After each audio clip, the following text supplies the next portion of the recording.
Welcome to Dark Horizon Creations. I'm Mike. This time we're taking a look at the Star Wars, the Vintage Collection Cassian Andor action figure by Kenner. Now, if you hadn't already, please follow, like, and subscribe to my social media accounts on Facebook, Instagram, and YouTube. Don't forget to hit that bell icon so you get a notification of when I post new content. So here we have the Cassian Andor figure from Season 1 of the Andor live-action series on Disney+. So taking a look at the blister card, I am a huge fan of the Kenner card back that Hasbro utilizes for the Vintage Collection. Of course, at the top, you've got the Star Wars banner with the Andor logo, the character's name below that, Kenner logo in the lower right, and in the right inset, you have a still image of the character that the action figure represents. In the bubble, you've got the figure as well as his MW20 Brylar blaster pistol. All right, here we have Cassian Andor outside of the packaging. Now, my initial impressions of this figure are that it is one of the best figures released to date in the Vintage Collection.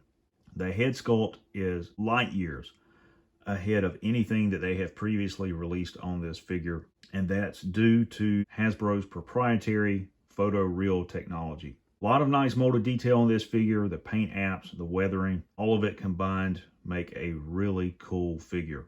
There are a couple of drawbacks. First and foremost, this figure does not include a holster for the MW20 blaster pistol. So if you're going to display it with the blaster, just keep that in mind. The other drawback is it appears to be top heavy, and I think that's due to the molded jacket. It's taken me a few minutes to get this figure into a pose in which it will stand without support. You can see I have the torso slightly leaning forward to balance the weight of the figure so it doesn't fall over. So let's take a look at the figure up close. And again, you guys can see the head sculpt, really nice head sculpt. A lot of detail, paint applications there.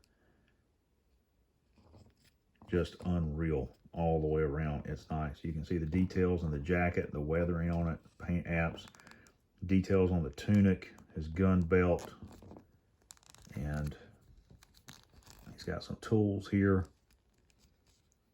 cargo pants, his boots. Just a really nice figure. It really is.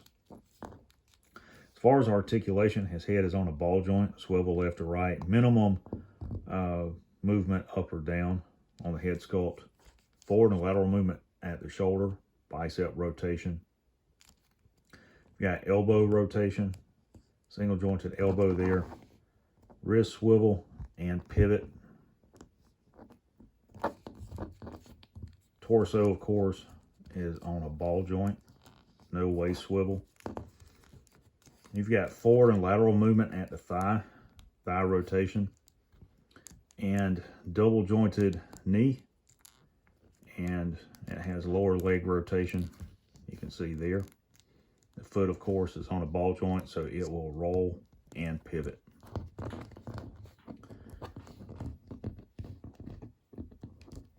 And let's see if we can get him to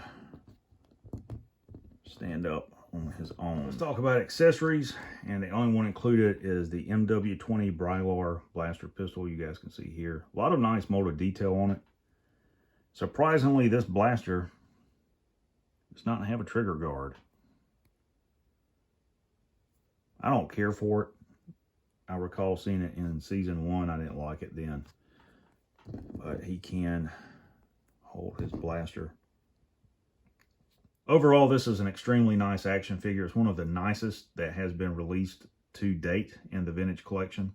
If you're into troop building, this is a great way to build a cell of Rebel operatives.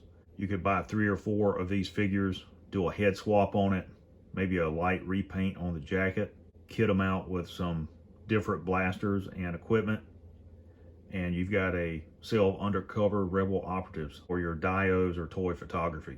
So there you have the Star Wars Vintage Collection Andor figure by Hasbro.